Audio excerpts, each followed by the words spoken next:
अगर मणिपुर जल रहा है तो भारत जल रहा है। अगर मणिपुर में आग लगी है तो भारत में आग लगी है। अगर मणिपुर विभाजित हुआ है तो भारत विभाजित हुआ है। कि लगभग 80 दिन क्यों लगे प्रधानमंत्री मोदी जी को मणिपुर पे कुछ बोलने के लिए, और जब बोले तो सिर्फ 30 सेकंड के लिए बोले। हमारी जनता की आवाज है, दिल की आवाज है, उस आवाज की हत्या आपने मणिपुर में की। एक मेरी मां यहां बैठी है, दूसरी मां को आपने मणिपुर में मारा है। हर रोज जब तक आप हिंसा को बंद नहीं करोगे तब तक आप मेरी मां की हत्या कर रहे हो। मणिपुर खंडित नहीं है, विभाजित नहीं है, मेरे देश का अंग है। रावण 2 लोगों की सुनता था, मेघनाथ और कुंभकर्ण। वैसे ही नरेंद्र मोदी 2 लोगों की सुनते हैं, अमित शाह और अडानी। महिलाओं पर अत्याचार हुआ है, वो अपनी बात ही नहीं रख पा रहे। वो तो वीडियो वायरल हो गया, नहीं तो मुझे लगता था कि आज तक प्रधानमंत्री मोदी जी मौन थे। प्रधानमंत्री मोदी जी का मौन रहने का ये है कि आज भारत केंद्र सरकार का गृह विभाग और राष्ट्रीय सुरक्षा सलाहकार आज विफल हुए हैं। गोगोई जी कहते हैं मौन तोड़ने के लिए लाया गया। अरे भाई, मौन रखने वाले तो हार गए और वहां बैठ गए। हम तो बोलने वाले हैं, जवाब देने वाले हैं। देश के प्रधानमंत्री ने रात को 4 बजे भी मुझे फोन किया है और दूसरे दिन 6:30 बजे मुझे फोन से उठाया भी इस देश के प्रधानमंत्री। और कह रहे हैं मोदी जी ध्यान नहीं रखते। मैंने और 3 दिन तक लगातार हमने यहां से काम करने का काम किया।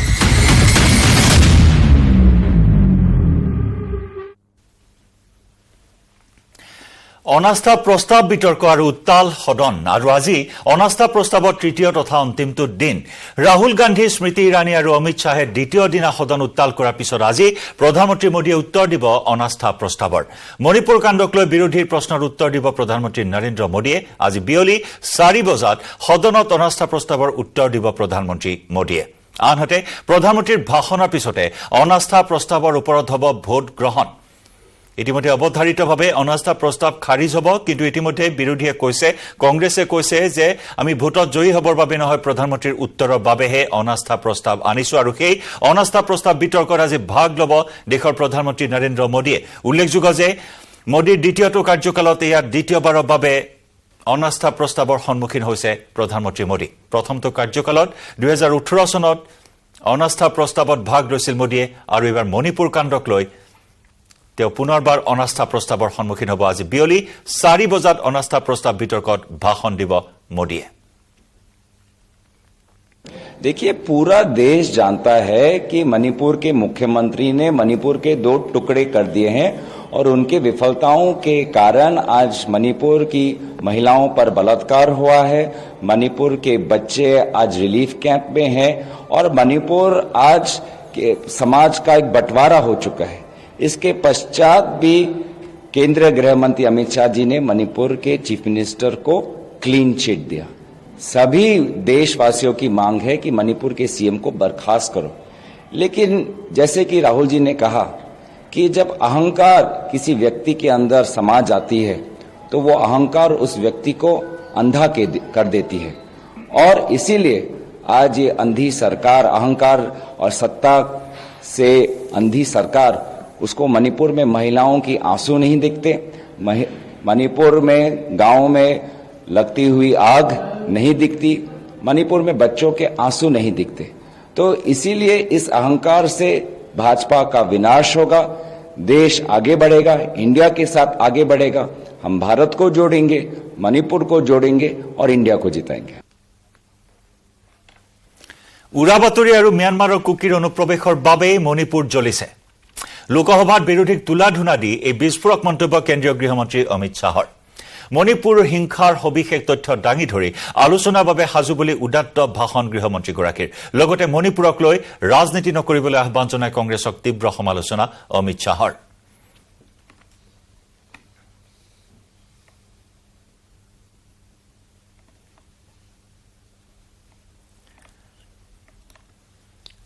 আৰু অমিত শ্বাহৰ আক্ৰমণ আমি জনাইছো, দুৰ্নীতি তোষামত বংশবাদে ভাৰত ত্যাগ কৰক। অনাস্থা প্ৰস্তাৱ জনতাক বিপথে পৰিচালিত কৰাৰ ফন্দি বুলি তেওঁ কটাক্ষ কৰিছে কংগ্ৰেছক। বিৰোধীক কোনো প্ৰকৃত সমস্যা উত্থাপন কৰা নাই। ইণ্ডিয়াই UPAৰ চৰিত্ৰই হৈছে দুৰ্নীতি কৰা। এজন নেতাক 13 বাৰ লঞ্চ কৰিছে আৰু 13 বাৰে ব্যৰ্থ হৈছে।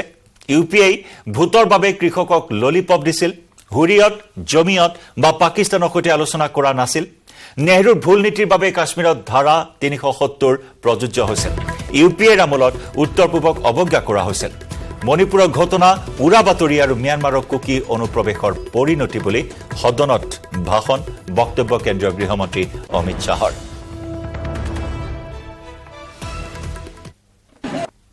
इस सदन में एक ऐसे नेता है जिनको आज तक 13 बार राजनीति में लॉन्च किया गया है और 13 ही बार फेल गए।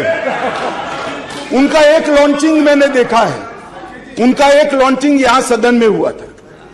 एक गरीब मां कलावती या ऐसा कुछ नाम था, कलावती, बुंदेलखंड की बहन कलावती, उसके घर वो नेता भोजन करने गए और यहीं पीछे बैठकर गरीबी का बड़ा दारुण वर्णन, द्रवित हो जाए ऐसा वर्णन कर दिया। ठीक है भाई, अच्छा किया, आप इतने बड़े व्यक्ति होकर गरीब कलावती के घर पर भोजन पर गए, उसका भोजन कर लिया और इसकी वेदना को यहां वाचा दे दी। मगर बाद में इनकी सरकार 6 साल चली। मैं पूछना चाहता हूं वो कलावती का क्या करा? वो कलावती को घर, बिजली, गैस, शौचालय, अनाज, स्वास्थ्य, ये सब देने का काम नरेंद्र मोदी ने। আৰু আনহাতে মণিপুৰ সন্দৰ্ভত কেন্দ্ৰ আৰু ৰাজ্য চৰকাৰৰ ভূমিকাক লৈ পুনৰ সৰব কংগ্ৰেছ সাংসদ গৌৰৱ গগৈ। মণিপুৰৰ মুখ্যমন্ত্ৰীক অপসাৰণ কৰাৰ দাবী অসমৰ সাংসদ গৌৰৱৰ। প্ৰধানমন্ত্ৰীয়ে নৈতিক দায়িত্ব স্বীকাৰ কৰি মণিপুৰৰ মুখ্যমন্ত্ৰীক অপসাৰণ কৰক বুলি মন্তব্য গৌৰৱ গগৈৰ। মণিপুৰ আৰক্ষী থানাৰ পৰা মাৰণাস্ত্ৰ লুট কৰাক লৈও সৰব হৈ উঠিল কংগ্ৰেছৰ সাংসদগৰাকী। का बचाव किया, जिस मुख्यमंत्री के 3 महीनों के कार्यकाल में लगभग 5000 हथियार पुलिस थानों से लूटे गए हैं, लगभग 6 लाख गोलियां लूट हो गई है और उसके पश्चात भी गृह मंत्री कहते हैं कि मुख्यमंत्री कोऑपरेट कर रहे हैं। ये कोऑपरेशन है कि भीड़ जाती है पुलिस थानों में और AK-47 लूटते हैं और लोगों पे चलाते हैं, आर्मी के जवानों पे चलाते हैं। ये उनका कोऑपरेशन है, ये बचाव कर रहे हैं। तो पूरी तरीके से ये भाजपा जो मैं पहले कह रहा था कि गृह विभाग विफल है, मुख्यमंत्री विफल है, लेकिन अपनी भूल को कबूल करने की ताकत उनमें नहीं है। देखिए, हम बार बार कह रहे हैं कि इंसाफ हो। मुख्यमंत्री 3 महीने से मणिपुर में संतुलन नहीं ला पाए। 60,000 लोग आज शिविर में है और ये कहते हैं कि मुख्यमंत्री कोऑपरेट कर रहे हैं। नहीं चाहिए इस प्रकार का कोऑपरेशन। आज नैतिक तौर पे संवैधानिक अगर दायित्व अगर प्रधानमंत्री का बनता है तो मुख्यमंत्री को बर्खास्त करें। ইফালে কলিয়াবৰৰ সাংসদ গৌৰৱ গগৈকো আক্ৰমণৰ লক্ষ্য কৰি লয় অমিত শ্বাহে। गोगाई जी कह रहे थे कि संस्थाओं को टार्निश किया जा रहा, इंस्टीट्यूशन तोड़े जा रहे। मैं आपके माध्यम से उनको कहना चाहता हूं, इंदिरा गांधी जी प्रधानमंत्री थी, सुप्रीम कोर्ट के सबसे सीनियर जज हंसराज खन्ना को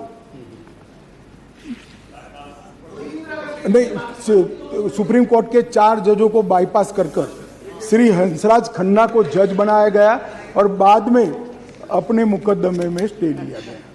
माननीय अध्यक्ष जी, सीएजी को सरकारी कामकाज से सरकारी कामकाज से दूर रखने का काम इंदिरा गांधी जी ने, जेएनयू पर ताला लगाने का काम इंदिरा गांधी ने किया था। यूपीएससी जैसी स्वायत्त लोकतांत्रिक संस्था को इसके अधिकारों को छीनने का काम इंदिरा गांधी जी ने कहा। भैया, आपको इतिहास मालूम नहीं है?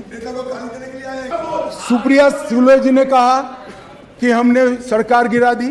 सुप्रिया जी, सबसे पहली सरकार महाराष्ट्र में किसी ने गिराई तो श्रीमान शरद पवार जी ने गिराई थी और वसंत दादा पाटिल की सरकार गिराकर भारतीय जनसंघ का समर्थन लेकर वो मुख्यमंत्री बने। भारतीय जनसंघ का, भारतीय जनता पार्टी भी नहीं। मान्यवर सर जोशी जी उसके कन्वीनर थे। नहीं, कन्वीनर बरोबर है, मुख्यमंत्री कौन बना? सत्ता किसने भोगी? सत्ता का सुख किसने प्राप्त किया? शरद पवार जी ने किया। उसमें भारतीय जनता पार्टी नहीं थी। मान्यवर तरुण गोगोई जी ने चीन की बात निकाली। गौरव गोगोई जी ने चीन की बात निकाली। मान्यवर मोदी जी तो एक अंतर्राष्ट्रीय बहुराष्ट्रीय मीटिंग में चीन के राष्ट्राध्यक्ष को मिले थे, इसमें कोई आपत्ति नहीं है, मगर मोदी जी ने हिंदी चीनी भाई भाई के नारे नहीं लगाए थे, जिससे 62 जैसी हार का करारी हार का सामना करना पड़ा।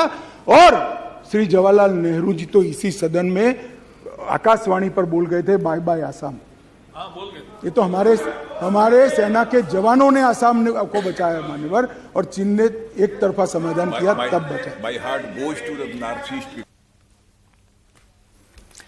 আৰু ইফালে হিংসাজৰ্জৰ মণিপুৰত নগাৰ সমদল শান্তি আলোচনা আৰু নগাৰ অধিকাৰৰ বাবে মণিপুৰত উলিয়ালে শান্তি সমদল।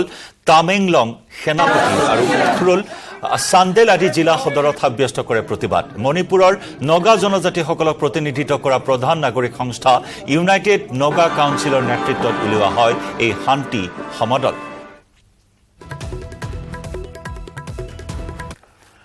আমি সামগ্ৰিক rally is been organized in support of the framework agreement signed in 2015 on 3rd August. Since the signing of this framework agreement, it has been already and mighty Indian country, very powerful country, and has got a strong government in Delhi, but they have not been able to solve till now, despite the signing of the framework agreement for the past 8 years. And in that way, their tenure is also coming to an end by 2024. And we hope that the government of India take seriously and solve this framework agreement with the NSCM. In regard to that, that's why people from 4 Naga Hill district, we have been organizing a peace rally in support and in demand of the আৰু মণিপুৰৰ এই সামগ্ৰিক পৰিস্থিতি তথা অনাস্থা প্ৰস্তাৱ বিতৰ্ক সন্দৰ্ভত আমি কিছু কথা জানিবলৈ ষ্টুডিঅ'লৈ আহিম। Senior associate editor Parthajyoti Bora আছে মোৰ সৈতে। পাৰ্থ, অনাস্থা প্ৰস্তাৱ বিতৰ্ক আৰু অৱশেষত আজি সেই দিন আহিল, প্ৰধানমন্ত্ৰী মোদীয়ে ভাগ ল'ব, য'ত মোদীয়ে নিজেই কৈছে আজি অনাস্থা প্ৰস্তাৱৰ ফাইনেল খেল। অনাস্থা প্ৰস্তাৱৰ এই বিতৰ্কই বা মোদীৰ উত্তৰে মণিপুৰত শান্তি অনাৰ ক্ষেত্ৰত কিবা প্ৰভাৱ পেলাব নেকি? জয়ন্ত, সেইটোৱে ডাঙৰ প্ৰশ্ন এই মুহূৰ্তৰ। মন কৰিব উচ্চতম ন্যায়ালয়ে হস্তক্ষেপ কৰিছে, বিভিন্ন পদক্ষেপ লৈছে, কেইবাটাও পদক্ষেপ লৈছে, আৰু সেই পদক্ষেপসমূহ ফলপ্ৰসূ হয়নে নহয় পিছত গম পোৱা যাব। বহুকেইটা পদক্ষেপ উচ্চতম ন্যায়ালয়ে লৈছে। তাৰ সমান্তৰালকৈ মণিপুৰ সন্দৰ্ভত যোৱা 3 দিন, আজি অন্তিম দিন, ইতিমধ্যে গৌৰৱ গগৈ যি ভাষণ আৰম্ভ কৰিছিল, যি আলোচনা আৰম্ভ কৰিছিল, সেই ভাষণৰ আজি অন্ত পৰিব, অন্ত পেলাব প্ৰধানমন্ত্ৰী নৰেন্দ্ৰ মোদীয়ে। গতিকে সমগ্ৰ দেশৰে দৃষ্টি নিবদ্ধ হৈছে প্ৰধানমন্ত্ৰীয়ে কি মন্তব্য কৰে মণিপুৰক লৈ। ইতিমধ্যে অমিত শ্বাহে মণিপুৰ সন্দৰ্ভত এক বিস্তৃত বিৱৰণ আগবঢ়ালে, বিশ্লেষণ আগবঢ়ালে। প্ৰায় 2 ঘণ্টাৰ ভাষণ তেওঁ কালি প্ৰদান কৰিলে, আৰু কালি ৰাহুল গান্ধীয়েও ভাষণ প্ৰদান কৰিলে।